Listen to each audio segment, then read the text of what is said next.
हिंदी की online classes में आप सभी विद्यार्थियों का एक बार फिर से स्वागत है। कक्षा 9 में हम एकांकी पढ़ रहे थे, जिसमें राम स्वरूप, गोपाल प्रसाद और इनके साथ आपस में उमा की शादी के संबंध में चर्चा हो रही होती है। राम स्वरूप हैं, वो अपनी बेटी का विवाह, उमा का जो विवाह है वो शंकर से कर रहे हैं, जो कि गोपाल प्रसाद का पुत्र है, पढ़ाई करता है और उन्हें देखने आया है। और देखते देखते उमा का इंटरव्यू टाइप चल रहा होता है। प्रश्न पूछ रहे होते हैं कि तुम गाना वाना जानती हो क्या, पेंटिंग वेंटिंग जानती हो क्या। ये पेंटिंग के बारे में चर्चा हो रही है। रामस्वरूप कहते हैं हाँ, मैंने आपको बताया कि ये जो तस्वीर टंगी हुई है कुत्ते वाली, ये इसी ने खींची है।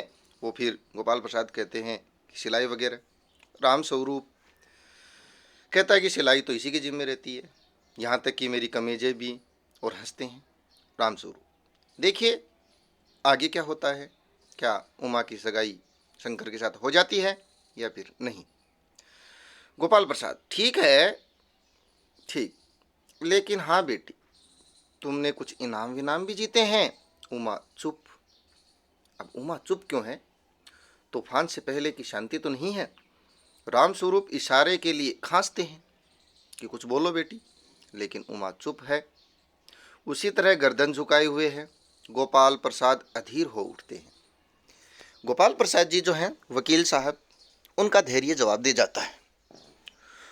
वो अधीर हो उठते हैं और रामस्वरूप जी हैं वो शक पकाते हैं। तो रामस्वरूप जी कहते हैं जवाब दो उमा।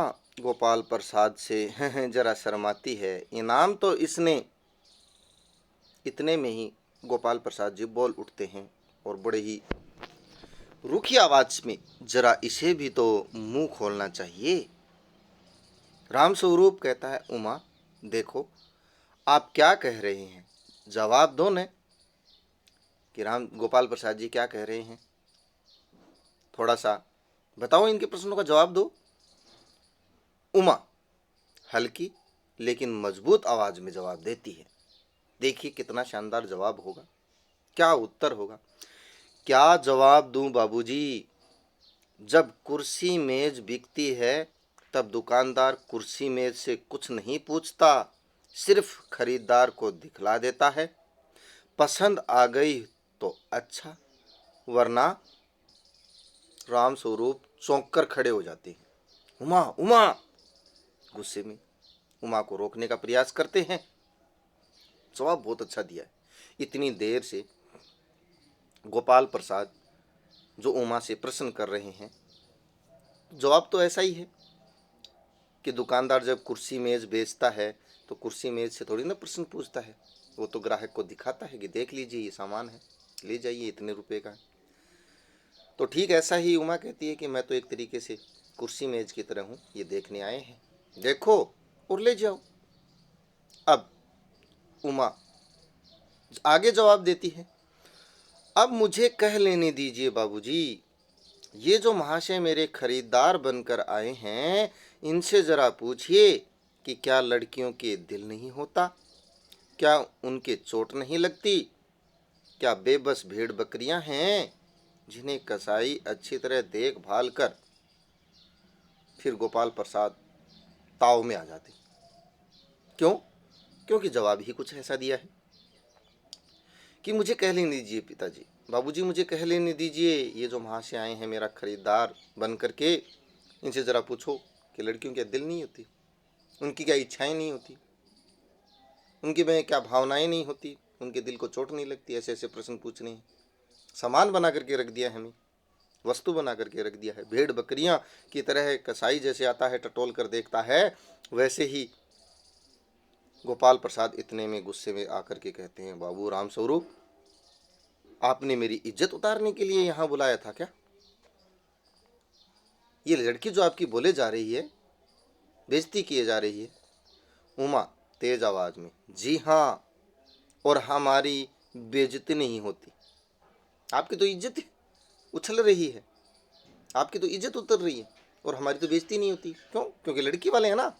जो आप इतनी देर से नाप तोल कर रहे हैं, और जरा अपने इन साहबजादे से पूछिए कि अभी पिछली फरवरी में ये लड़कियों के हॉस्टल के इर्द गिर्द क्यों घूम रहे थे और वहाँ कैसे भगाए गए थे।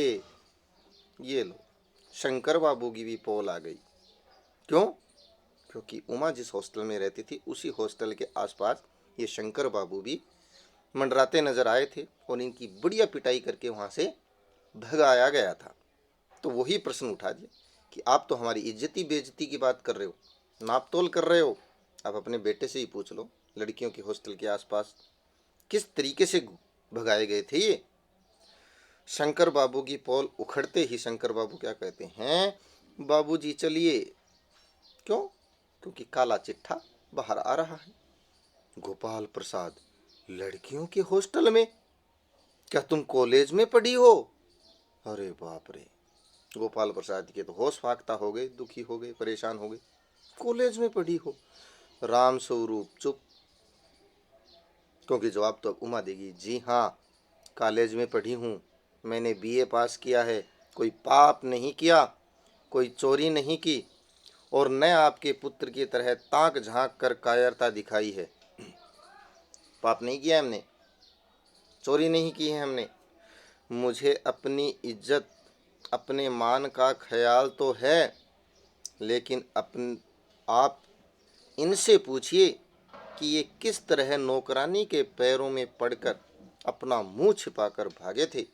अपनी इज्जत बचाने के लिए नौकरानी के कदमों में गिर गए थे, माफ़ी मांगते हुए, मुंह छुपाते हुए कॉलेज हॉस्टल से भागे थे। अपने बेटे से तो पूछ लो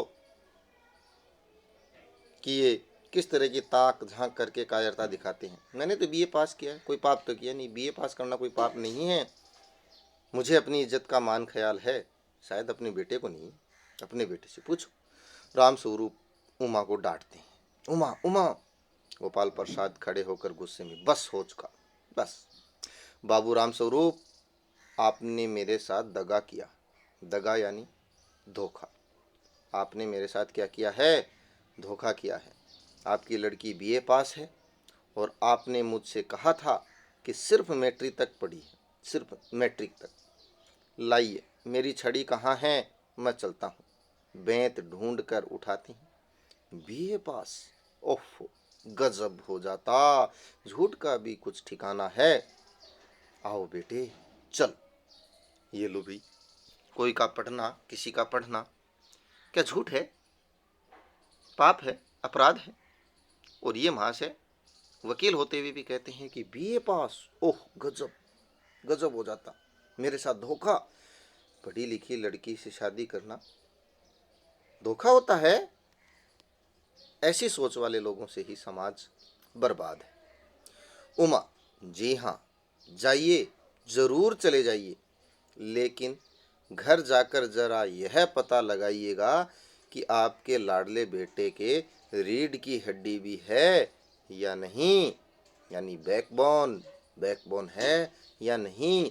यहाँ से कहानी एकांकी का शीर्षक लिया गया, रीढ़ की हड्डी।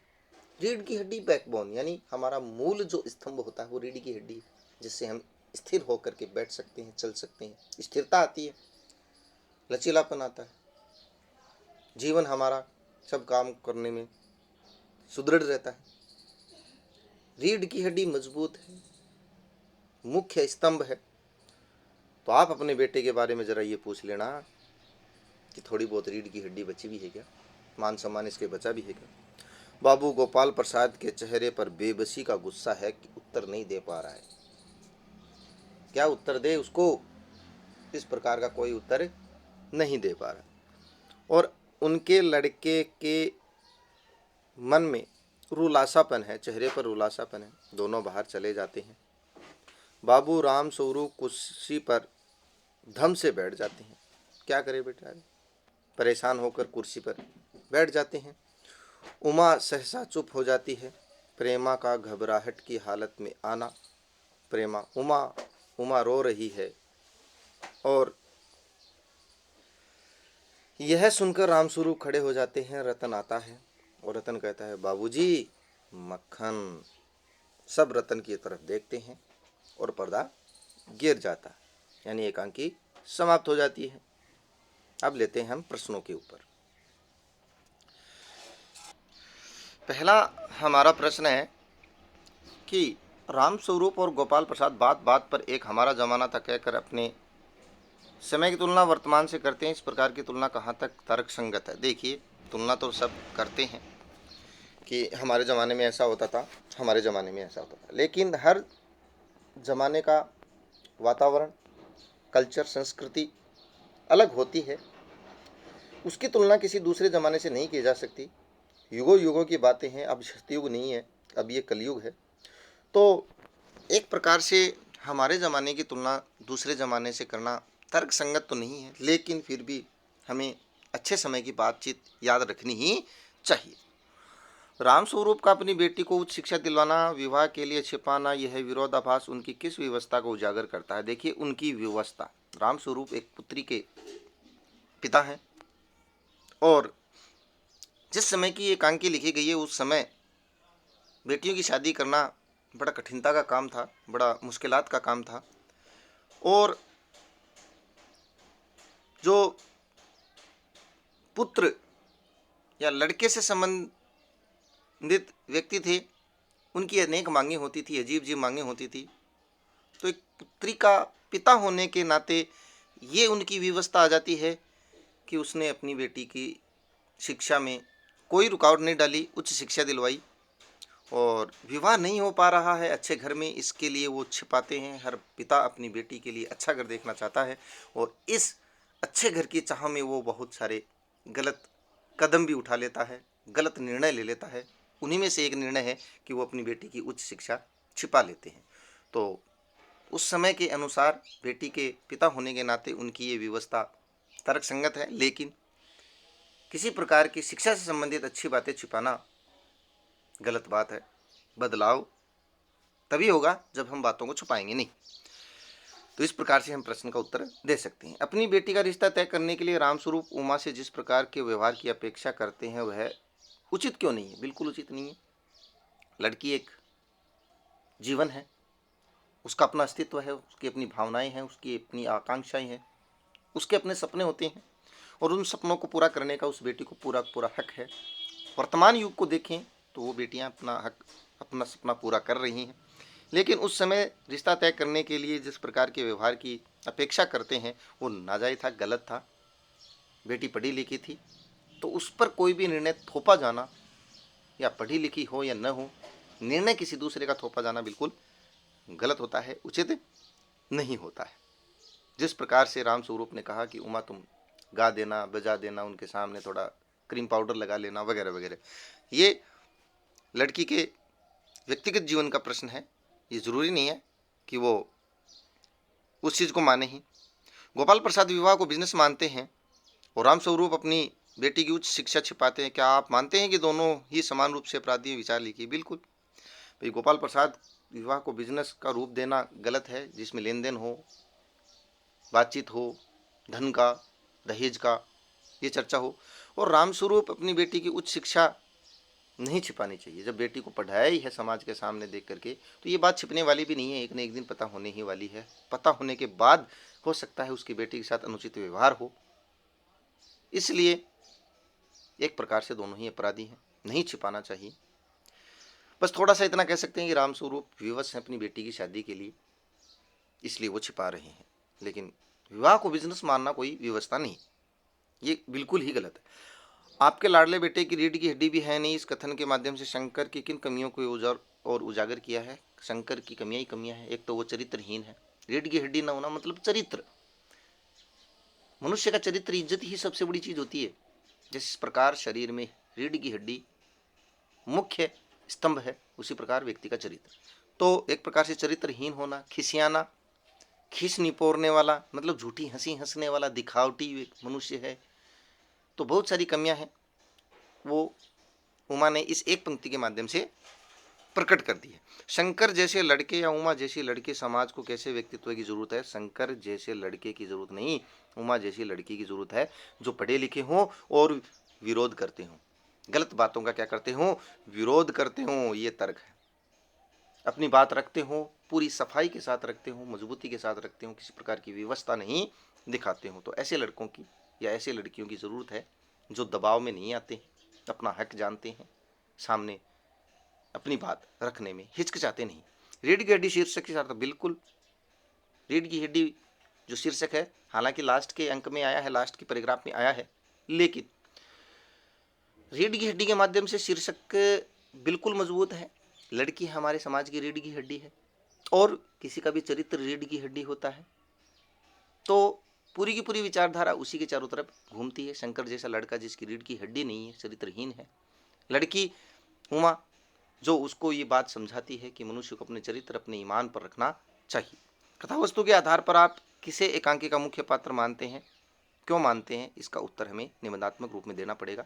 शीर्षक और पूरी एकांकी पढ़ने के बाद आप पता लगा सकते हैं कि हम उमा को अपना इस एकांकी का मुख्य पात्र मानते हैं, क्योंकि उमा ने जिस प्रकार से समाज में फैली उस बुराई, उस सोच को नकारा है, उसका प्रतिकार किया है, विरोध किया है और एक नया संदेश दिया है कि लड़की का पढ़ा लिखा होना कोई अपराध नहीं। लड़की पढ़ लिख करके कोई अपराध थोड़ी करती है, गुनाह थोड़ी करती है, और वो अपनी बात पूरी की पूरी साफ गोई के साथ कहती है। तो हम कह सकते हैं, और पूरी की पूरी कहानी एकांकी जो है वो उमा के चरित्र पर, उमा के विचारों पर ही घूमती हुई नजर आती है, उसकी सगाई से संबंधित बातों पर घूमती हुई नजर आती है। इसलिए हम कह सकते हैं कि ये हमारी एकांकी के मुख्य पात्र उमा है। एकांकी के आधार पर रामस्वरूप और गोपाल प्रसाद की चारित्रिक विशेषताएं बताई। रामस्वरूप जो हैं साफ दिल के इंसान हैं, बेटी की बात छिपाने वाले हैं, परंपरा को मानने वाले हैं, विवश हैं, ये बिंदु बन जाएंगे और उसके इस आधार पर इनको बता देंगे।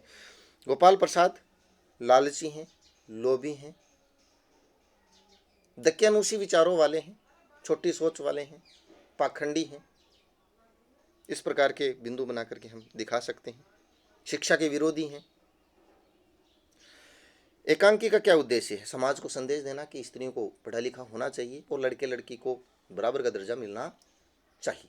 साथ में जो लोग अपनी बेटी की शादी में संबंधित विवश हैं, परेशान हैं, उसको परेशान नहीं होना चाहिए और लड़कियों को हमेशा हर काम के लिए आगे आना चाहिए। यही मानव उद्देश्य है, बताना, समाज को संदेश देना। समाज में महिलाओं को उचित गरिमा दिलाने हेतु आप कौन कौन सा प्रयास कर सकते हैं? बिल्कुल प्रयास कर सकते हैं, जहाँ तक हो सके उनकी मदद करें, उनको समझाएं, शिक्षा से संबंधित उनके मन में जागरूकता लाएं, लोगों को बताएं। जहाँ तक मौका मिले एक स्त्री शिक्षा से संबंधित गोष्ठी का आयोजन करें, निबंध प्रतियोगिता का आयोजन करें, अगर आयोजन होता तो उसमें भाग लें, समाज में लोगों में विचारधारा फैलाएं, बताएं। तो आज की हमारी इस वीडियो में इतना ही। मिलते हैं नए चैप्टर के साथ, नए वीडियो के साथ। तब तक आप सभी विद्यार्थियों का बहुत बहुत धन्यवाद।